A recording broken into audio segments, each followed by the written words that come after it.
Hello বন্ধুরা, welcome back to my YouTube channel. আর একটা নতুন ভিডিও নিয়ে চলে আসলাম। তো এই ভিডিওতে কিন্তু আমি মার্কো বলে সিনেমাটা নিয়ে আলোচনা করব। সিনেমাটা আমি রিসেন্টলি দেখলাম। মানে আপনারা যারা এখনও সিনেমাটা দেখেননি, আমি অবশ্যই বলবো সিনেমাটা দেখুন। ঠিক আছে, সিনেমাটা নিয়ে খুব একটা প্রচার হয়নি। ঠিক আছে, ট্রেলারটা নিয়েও আমি খুব একটা করিনি, খুব একটা হলেও সিনেমাটা রিলিজ হয়নি, কিন্তু সিনেমাটা সেই লেভেলের সিনেমা।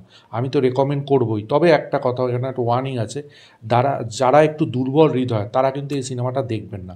কারণ এই সিনেমার মধ্যে যে লেভেলের ব্রুটালিটি আছে, যে লেভেলের অ্যাকশন সিকোয়েন্স আছে, অনেকেই কিন্তু সেটা সহ্য করতে পারবে না, তাদের মধ্যে একটা এফেক্ট হতে পারে।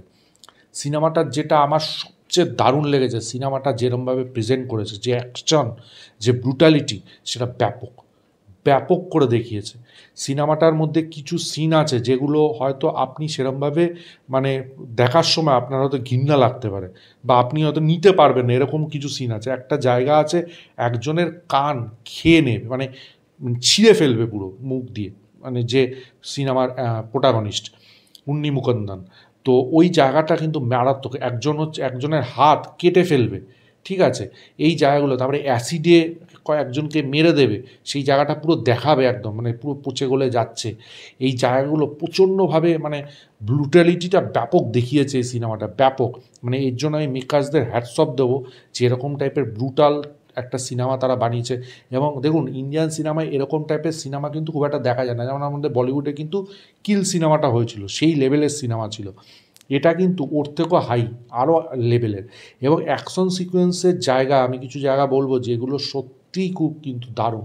যেমন একটা জায়গায় অ্যানিমেলেরও কিছু ভাইব আপনি এই সিনেমার মধ্যে পাবেন, তবে অ্যানিমেলের থেকেও বেটার তারা কিন্তু বিল্ড আপ করেছে। একটা জায়গায় দেখানো হচ্ছে যে উন্নি মুকুন্দন একজনকে মারছে, সেই লোকটা দেয়ালে ধাক্কা খাচ্ছে, ধাক্কা খাওয়ার পর না রক্ত ছিটকাচ্ছে, তারপরে লোকটা যেরমভাবে দেয়াল থেকে ঘেঁষে পড়ছে, ওই সিকোয়েন্সটা ব্যাপক, ব্যাপকভাবে বিল্ড আপ করেছে। এবং এই সিনেমার যে ব্যাকগ্রাউন্ড স্কোর, সেটাও কিন্তু এই সিনেমাটাকে অন্য জায়গায় নিয়ে যায়, অন্য জায়গা, অন্য লেভেলের সিনেমা।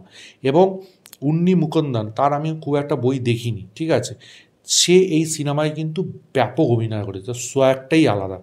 মানে তার এক্সপ্রেশন, তার যে চুরুট খাওয়া, ঠিক আছে, তার সেই সময় যে তার এক্সপ্রেশনে মার যখন অ্যাকশন করছেন, সেই সময় যে এক্সপ্রেশন, লেভেলই আলাদা, ব্যাপক হয়েছে। এবং এই সিনেমায় যারা অ্যান্টাগনিস্ট, তাদেরকে আরেকটু স্পেস দিলে ভালো হতো, তবে বেশ ভালো, তারাও খুব ভালো কাজ করেছে। সিনেমাটার শুরুটা একটু স্লো হচ্ছে, তবে অ্যাকশনের জায়গাটা যখন ঢুকছে, তখন কিন্তু বেশ ব্যাপক জায়গায় চলে যাচ্ছে। আমাকে খুব নাড়া দিয়েছে যখন প্রোটাগনিস্টের বাড়িতে গিয়ে সবাইকে মেরে দেবে, বাচ্চাটাকে ওরম মানে সদ্যজাত বাচ্চাটাকে ওরমভাবে নিয়ে আসবে, ওই জায়গাটা মারাত্মক। মানে ওরকমভাবে যে কীভাবে শ্যুট করলো কে জানে, এবং পুরো ফ্যামিলিটাকে মেরে দেবে। তারপরে ওর লাস্ট ক্লাইম্যাক্সের সিকোয়েন্সটা তো ব্যাপক অ্যাকশন রয়েছে, ব্যাপক। তো সিনেমাটা ওভারঅল ভীষণ ব্যাপক অ্যাকশন। এবং কিল সিনেমাটায় যেরকম ইমোশন বিল্ড করতে, এখানে ইমোশনটা আরও দারুণভাবে বিল্ড আপ দিয়েছে, সেই জন্যই হয়তো অ্যাকশনটা এই লেভেলে দেখাতে পেরেছে। হ্যাঁ, বিল্ড আপ, ইমোশনের বিল্ড আপটা না দিতে পারলে কিন্তু অ্যাকশনটা এই লেভেলের হতো না।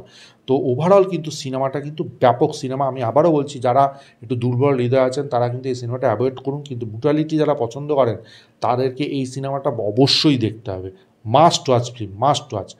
আপনাদের যদি কেউ দেখে থাকেন, তারা অবশ্যই কমেন্ট বক্সে যাবেন, মার্কো তাদের কেমন লাগলো। আমার তো ব্যাপক লেগেছে। ভিডিওটা ভালো লাগলে লাইক করুন, শেয়ার করুন, চ্যানেলটা অবশ্যই সাবস্ক্রাইব করুন, পাশে থাকা বেল আইকনটা ক্লিক করতে কিন্তু ভুলবেন না পরবর্তী নতুন কোনো আপডেটসের জন্য। ততক্ষণের জন্য গুড বাই বন্ধুরা।